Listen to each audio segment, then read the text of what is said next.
নতুন সাল বা জন্মদিনে এই স্পেশাল কেকটি বানিয়ে ফেলুন একবারে বাড়িতেই, ঘরোয়া পদ্ধতিতে, কোনো ইলেকট্রিক উপকরণ ছাড়াই। এই কেকটি বানাতে বেশি কিছু লাগে না, অল্প জিনিস দিয়েই তৈরি হয়ে যাবে এই নরম তুলতুলে স্পঞ্জি কেকটা আমি উনুনে কড়াই দিয়ে বানিয়েছি। 2-3 মিনিটের ভিডিও, পুরো ভিডিওটাই দেখুন। আমি খুব সহজভাবে দেখিয়েছি। চলুন তাহলে শুরু করি। এখানে আমি 1 প্যাকেট মেরি বিস্কুট নিয়েছি, যা আমি প্লেটে বার করে রেখেছি। তারপর হাফ বাটি চিনি নিয়েছি। আপনারা চাইলে কম বেশি করে চিনিটা নিতে পারেন। আমি এখানে হাফ বাটি নিয়েছি। এখন বিস্কুটগুলোকে হাত দিয়ে ছোট ছোট করে ভেঙে নিব। ছোট ছোট করে ভেঙে নিলে মিক্সারে গুঁড়ো করা সুবিধা হয়। ভাঙা হয়ে গেছে, এখন গুঁড়ো করার জন্য মিক্সারে দিব। সাথে চিনিগুলোও দিয়ে দিব। এগুলোকে ভালো করে মিহি করে মিক্স করে নিব। তারপর একটা বড় সাইজের বাটি নিয়েছি। এখানে হাফ কাপ সাদা তেল নিব। 2টো ডিম এখানে ভেঙে দিব। আমি এখানে পোলট্রির ডিম নিয়েছি, আপনাদের কাছে অন্য ডিম থাকলে ওটাও ব্যবহার করতে পারবেন। ডিমগুলো দেওয়া হলে ভালো করে মিক্স করে নিব। ডিমগুলো ভালো করে মিক্স করা হয়ে গেছে। এখন এখানে বিস্কুটের গুঁড়োগুলো অল্প অল্প করে দিব আর ভালো করে নেড়ে নিব। একবারে দিব না, অল্প অল্প করে দিয়েই মেখে নিব।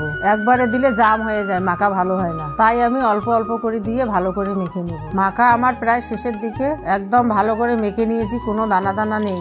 এরপর এখানে হাফ কাপ দুধ দিয়ে আরো ভালো করে মেখে নিব। আপনারা যদি চ্যানেলে নতুন এসে থাকেন তাহলে চ্যানেলটিকে অবশ্যই সাবস্ক্রাইব করে দিবেন। আর ভিডিওটা একটুও যদি ভালো লেগে থাকে তাহলে ভিডিওটাতে একটা লাইক করে দিবেন। সাথে কিছু ড্রাই ফলও নিয়েছি। এরপর উনুনে আমি একটা কড়াই বসিয়ে দিব। এখন কড়াইয়ে আমি একটু বালু দিয়ে দিব আর এগুলাকে ভালো করে গরম করে নিব। বালু যদি না থাকে আপনারা লবণ দিয়েও করতে পারেন। আপনাদের কাছে যেটা থাকে ওইটা দিয়ে করতে পারেন। তারপর একটা টিফিন বাটি নিব। টিফিন বাটির সাইজে একটা কলার পাতাও কেটে নিব। আমি কলার পাতা দিব। আপনাদের কাছে যদি বাটার পেপার থাকে আপনারা বাটার পেপার দিয়েও বানাতে পারবেন। তারপর টিফিন বাটিতে ভালো করে তেল মেখে নিব। ভালো করে টিফিন বাটিতে পুরোটাই তেল মেখে নিব। কলার পাতাটা বসিয়ে দিয়ে কলার পাতাতে ভালো করে তেল মেখে নিব। মেখে রাখা পেস্টগুলোতে 1 চামচ ভ্যানিলা এসিড দিব। আবার ভালো করে ভ্যানিলা গুলো মেখে নিব। তারপর এখানে বেকিং পাউডার 1 চামচ দিয়ে দিব। সাথে বেকিং সোডা হাফ চামচ দিয়ে ভালো করে মেখে নিয়ে তারপর টিফিন বাটিতে ঢেলে দিব। আপনারা একবার হলো এই কেকটি বাড়িতে বানিয়ে দেখুন, খেতে অনেক স্বাদ। দোকানের কেকও ফেল হয়ে যাবে। বাটিতে ঢালা হয়ে গেলে বাটিটা ভালো করে ঝাঁকিয়ে নিব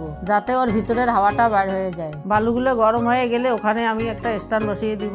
স্ট্যান্ডের উপরে টিফিন বাটিটা বসিয়ে দিব। 40 মিনিট পর্যন্ত কুক করে নিতে হবে। প্রথমে 20 মিনিট বেশি করে আঁচ দিব। তারপর ঢাকাটা খুলে ড্রাই ফ্রুট গুলো সাজিয়ে দিব। তারপর 20 মিনিট হালকা আঁচে কুক করে নিব।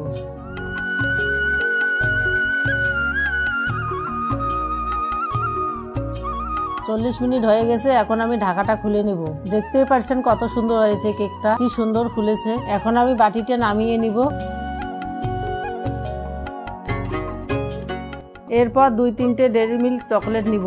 একটা বাটিতে ভেঙে নিয়ে গরম বালুর উপরে বসে দিব। চকলেটগুলো গুলো হয়ে গেছে। এখন আমি কেকটাকে একটা প্লেটে নামিয়ে নিব। কত সুন্দর হয়েছে কেকের কালারটা। আর হ্যাঁ, চ্যানেলটাকে মনে করে অবশ্যই সাবস্ক্রাইব করে দিবেন। সাথে বেল আইকনটা অল করে দিবেন এমন নতুন নতুন ভিডিও সবার আগে পাওয়ার জন্য। এখন আমি ভালো করে কেকটাকে সাজিয়ে নিব। আপনারা আপনাদের ইচ্ছে মতো সাজিয়ে নেবেন।